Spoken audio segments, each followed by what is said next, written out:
guys!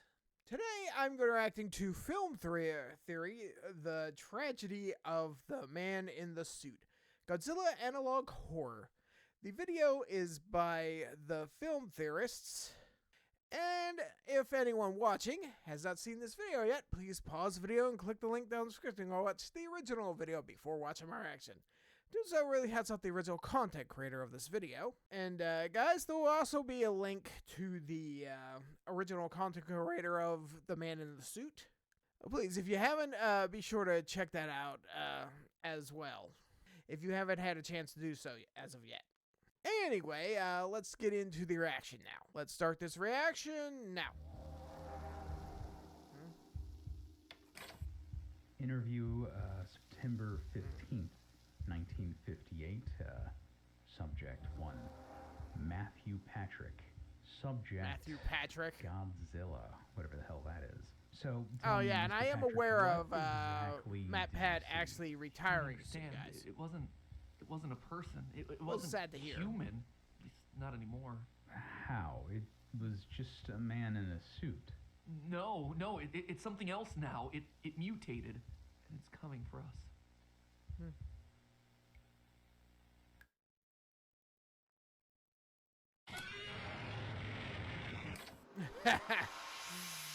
Hello, Nice. Internet. Welcome to Film Theory, the show Godzilla that has jump the world's scare. best That's nice. imitation of the Godzilla roar.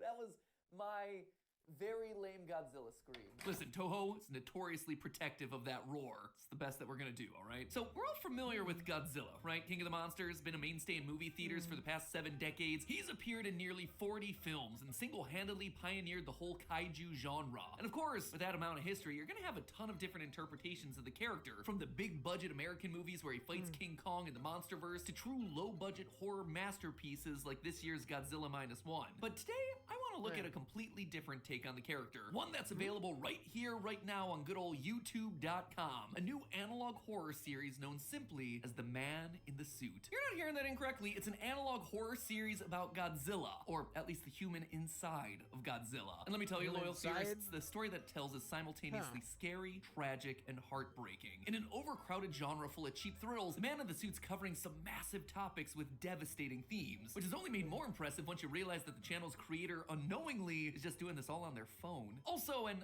this is just a side note here, it recently came to my attention that Unknowingly was getting harassed by a small subset of the Godzilla fan community for the series. Really? And thinking about ending the entire thing. To which I say, first off, Unknowingly, your work is great. The story that you're telling, it's mature, it's thoughtful. Don't let a small group of whiny, butthurt man-children diminish the great work that you're doing. Speaking of those butthurt man-children, if you are one of those people who harass someone's fan creation because the visuals are bad or the story isn't what you like, guess what? You are a baby and you need to go change your diaper. Wow, man, baby. Go back to your if you crib. don't Valid like it, just constructive criticism. stop that's one watching. thing. That is great. It is valuable to creators across the board. But sending death threats to a kid making a fan Yeah, series that's on not his phone cool. because in your eyes it At all. disrespects your rubber suit lizard monster. Guess what? You're the real monster.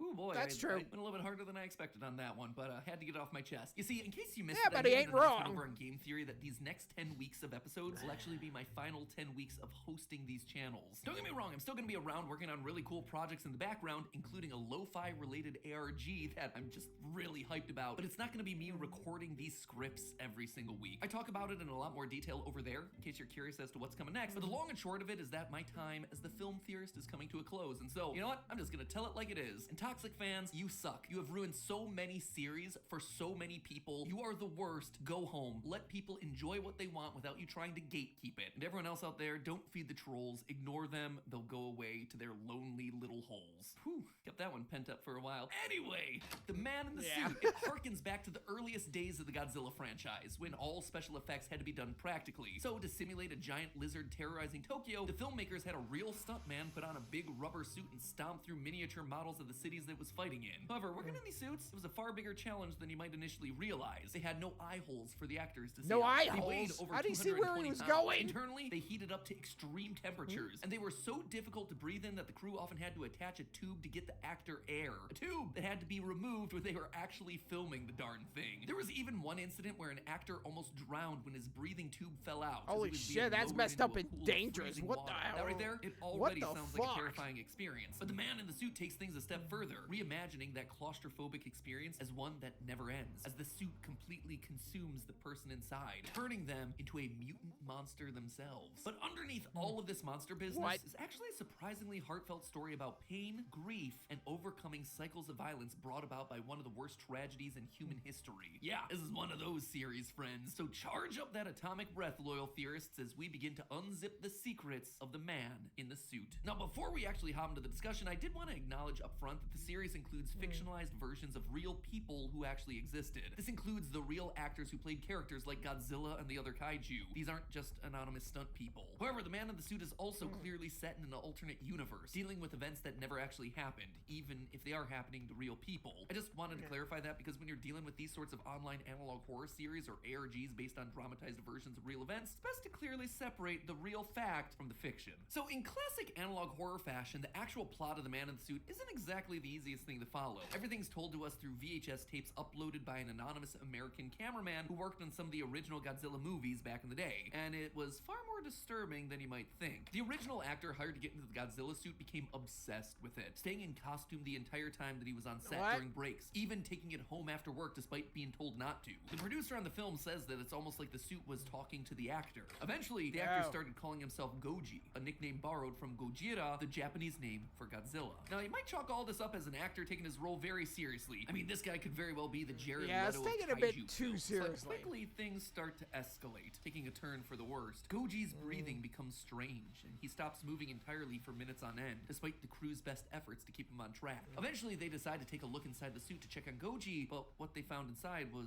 no longer human. Goji's flesh and bones had grown into the suit, flesh filling all the empty space inside. His organs rearranged, and he's lost his vocal cords, though you could still see out of the suit's eye sockets with bloodshot eyes. The suit has become that's his new skin, disturbing. his new Holy body. shit. The man and the suit have become one. Of course, instead of doing everything they can to help this obviously suffering man that they had literally transformed into a monster, the production company Toho just decides to keep this turn of events secret from the public, partly out of fear of being sued, but mostly because Godzilla was just making them a whole lot of money. They had merch to sell and movies to make, baby, so the show had to go on. Now, hey, they had themselves an actor fully dedicated to That's the not gonna part. However, backfire, as the will it? years roll on, it becomes clear that Toho has no real control over the creature. During the filming of the sequel, I thought while so. shooting a scene between Godzilla and a new monster called Anguirus, Goji ends up attacking his co-star, biting into his suit, causing the other actor to bleed. The stunt performer inside screams out in pain, and when the crew opens up the Anguirus suit, they find that it too has been transformed into a monster, great. just like Goji. Toho decides to cover up this incident Created too, another and attempt monster. to tame That's Goji just so they great. can continue making Godzilla films. It doesn't work. They even try Seriously? removing the man from the suit They're with still power gonna tools, try to still do the nothing. same One thing. time the monster even manages to escape the studio. Still, nothing is enough. While filming the 1962 film Okay, King that Kong ain't vs. good. Godzilla, He's getting Goji strong gets enough enraged where by the use of an American regular character like weapons are King not Kong, hurting him. He's drowning actually the becoming actor in a Kong Godzilla. costume during one of their fight scenes. 'Cause most In an weapons attempt are to keep worthless Goji against from him. biting other stuntmen, the studio creates a puppet for their next monster, Mothra. But they don't consider that Goji may just bite anyone in any sort of prosthetic. A woman inside a prosthesis for one of Mothra's larvae is bitten, just like Goji and Anguirus before her also becomes one with the suit. Eventually, the situation gets so dire that the government of Japan gets involved, intent on covering it all up and studying these mutations more closely. Radioactive material starts growing out of Goji's blood, with some claiming to see eyes within that material. Despite all of this, Toho continues on. That sounds a intent on lot like making more Shin movies. Godzilla. And when the anonymous cameraman sees the concept art for King Ghidorah, the next monster Godzilla is gonna fight, he decides to step in and try to stop it himself. And yeah, when it comes to the main story beats for the man in the suit, that's more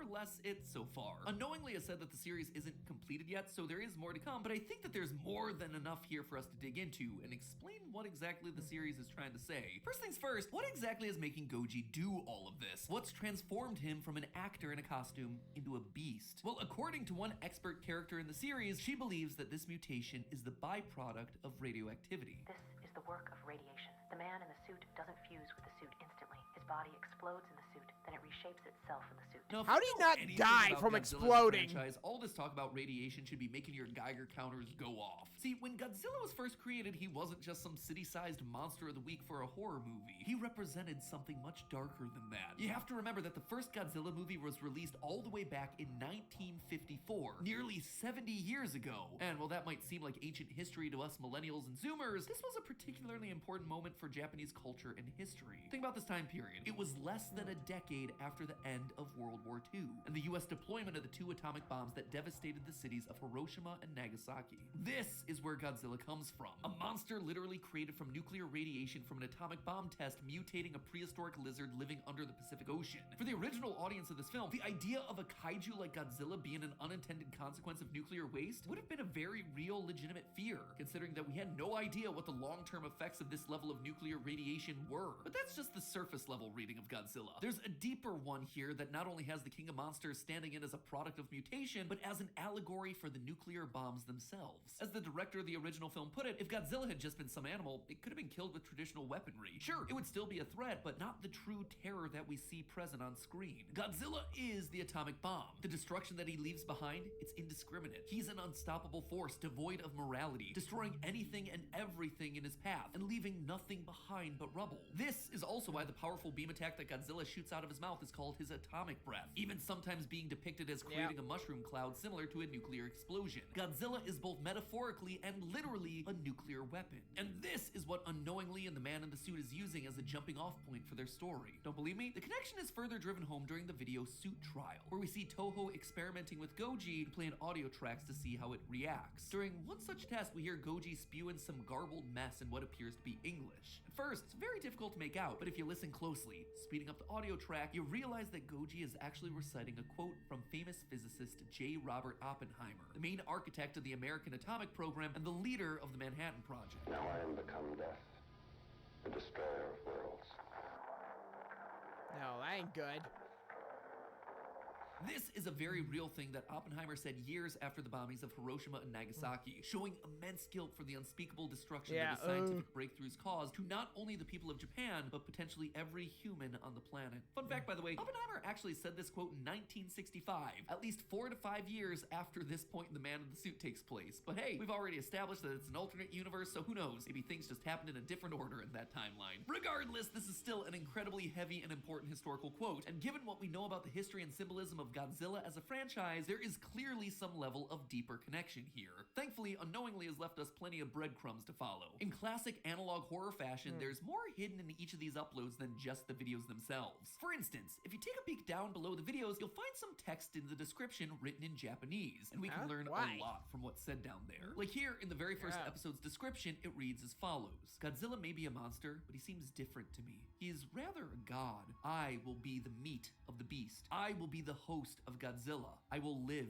in this beast because he is the only one who can help us. There is no god, just me, Goji. From this, we can tell that the man in the suit clearly sees himself as a separate entity to Godzilla, but he's willing to sacrifice his identity to give Godzilla form, to merge his flesh with the suit to become something new, to become Goji. But why? What's the whole endgame here? Well, in the description of the Anguirus suit incident, if you translate the Japanese, you're treated to a conversation between two entities. At first, I thought this might be a conversation between the suit and the man inside of the suit, but given that this is on a video about Anguirus and how he was transformed by Goji, the two people in this back and forth have to be the Goji entity and the man inside of Anguirus, his first victim, the first person that was transformed by Goji's radioactive bite. The man inside Anguirus cries out in pain, calling for God to ease his suffering, but only Goji answers, telling Anguirus that he knows that he lost his family, and that Goji can make him whole again, that he can take revenge and kill those who wronged him. And if you're guessing that those who wronged us could be connected to the atomic bomb, well, you'd be right on the money. See, Anguirus isn't the only person who lost family during those tragedies. In the video titled Mailed Message, our American protagonist is sent a VHS tape presumably created by Goji himself. Not entirely sure how Goji was able to make a tape with his tiny little stubby arms, but hey, that is a mystery for another day. That'd be entertaining to watch, the man in the suit once lived in Hiroshima and happened to be on a business trip the day that the bomb detonated above the trying to city, make the which in tape, turn killed actually. his wife and and children.